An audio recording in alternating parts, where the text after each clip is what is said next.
नया व्यापार प्रारंभ करते समय जो हमने बताया था कि ये 10 सावधानियां हम लोगों को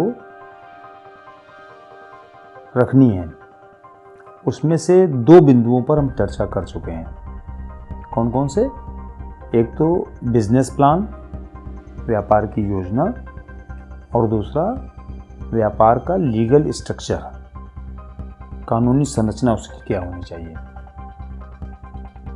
अब इससे आगे हम बढ़ते हैं, बात करते हैं लाइसेंस और रजिस्ट्रेशन की।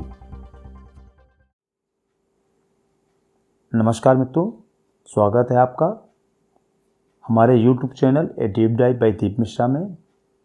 और हम चर्चा कर रहे हैं इजी बिज टिप्स के उस सीरीज पर जिसमें कि हम आपको बताएंगे कि एक छोटा सा व्यापार प्रारंभ करते समय कौन कौन सी हमको सावधानियां रखनी चाहिए जिससे कि हम अपने इस बिज़नेस में असफल न हो पाएं।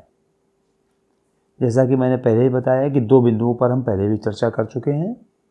वो बिंदु थे बिजनेस प्लान का, कि हमको रिटन में बिजनेस प्लान बनाना चाहिए जिससे कि आवश्यकता पड़ने पर हम उस अपने बिजनेस प्लान को एक बार फिर से रिव्यू कर सकें और रिवाइज कर सकें।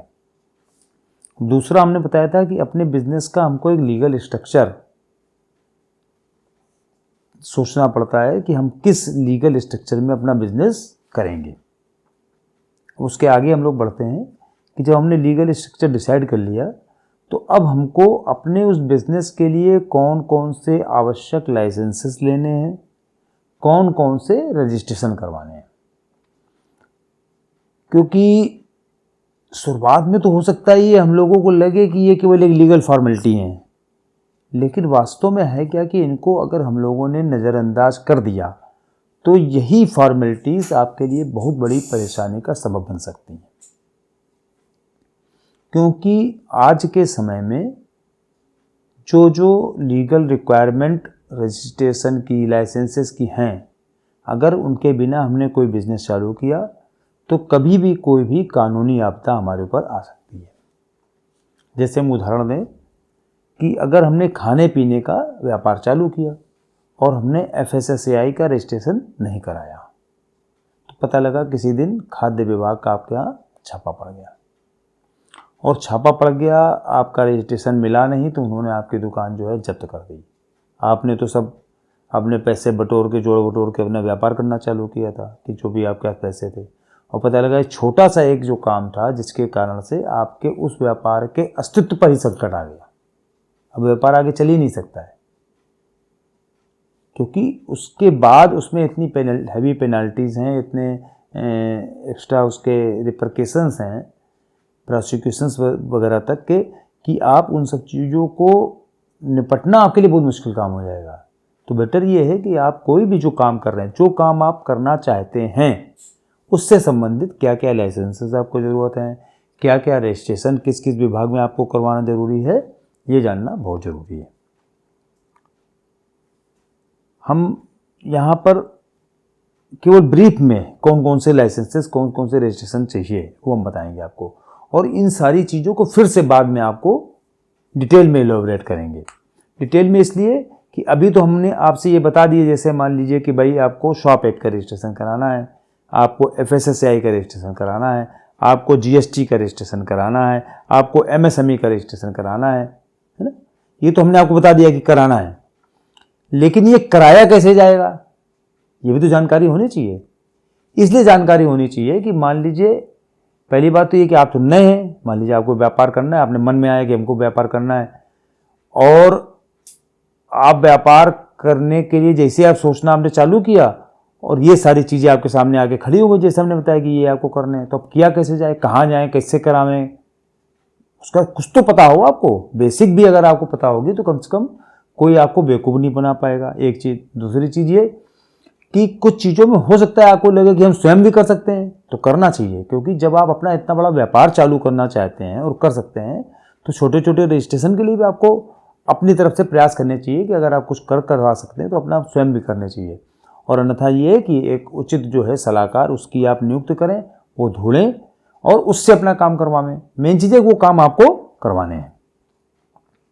तो जैसा हमने आपको बताया कि कौन कौन से चाहिए शुरुआती, एक तो शॉप एक्ट का रजिस्ट्रेशन। मान लीजिए आपने कहीं अपनी शॉप खोली या ऑफिस खोला, शॉप एंड एस्टेब्लिशमेंट एक्ट का रजिस्ट्रेशन होता है।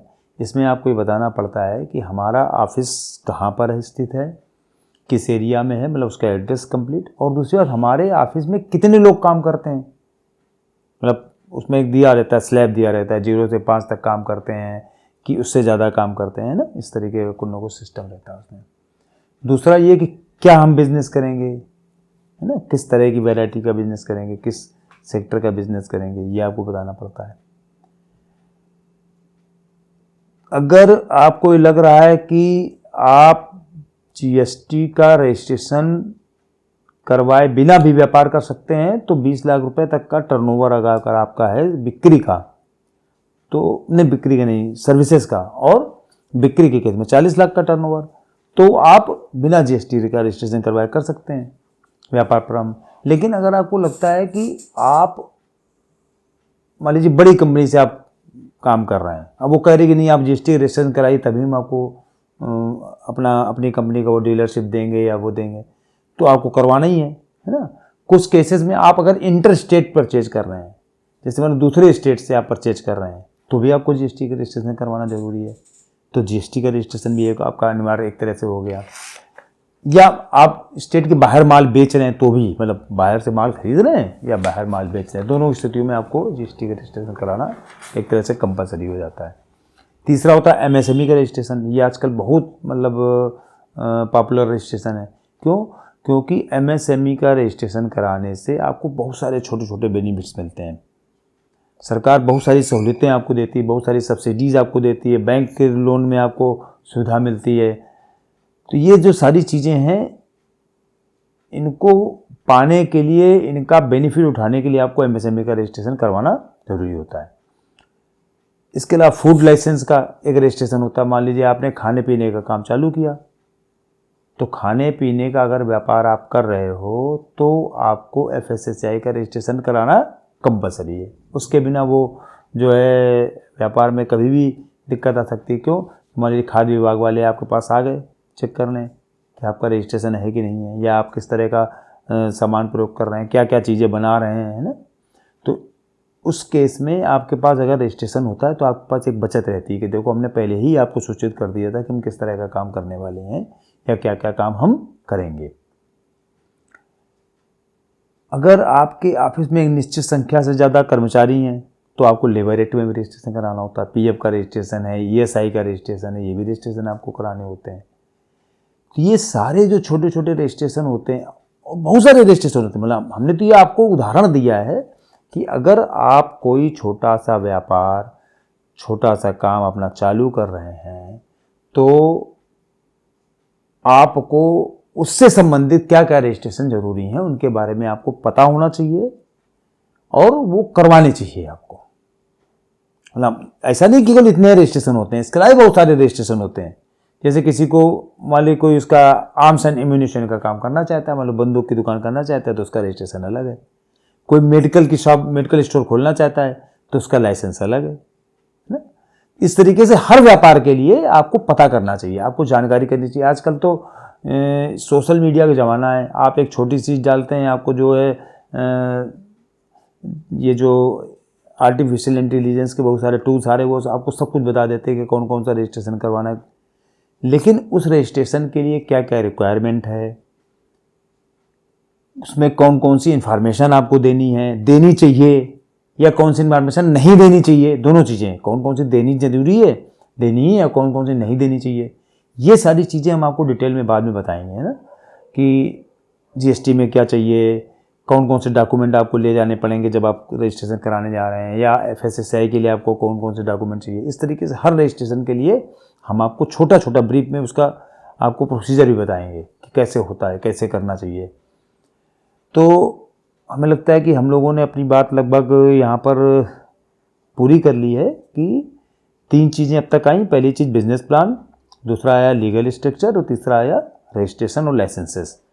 तो रजिस्ट्रेशन और लाइसेंसेस एक ऐसी चीज़ कि जिसके बिना अगर आपने अपना व्यापार चालू किया तो हो सकता है कि आपके बिजनेस में कभी भी कोई आगे दिक्कत हो सकती है।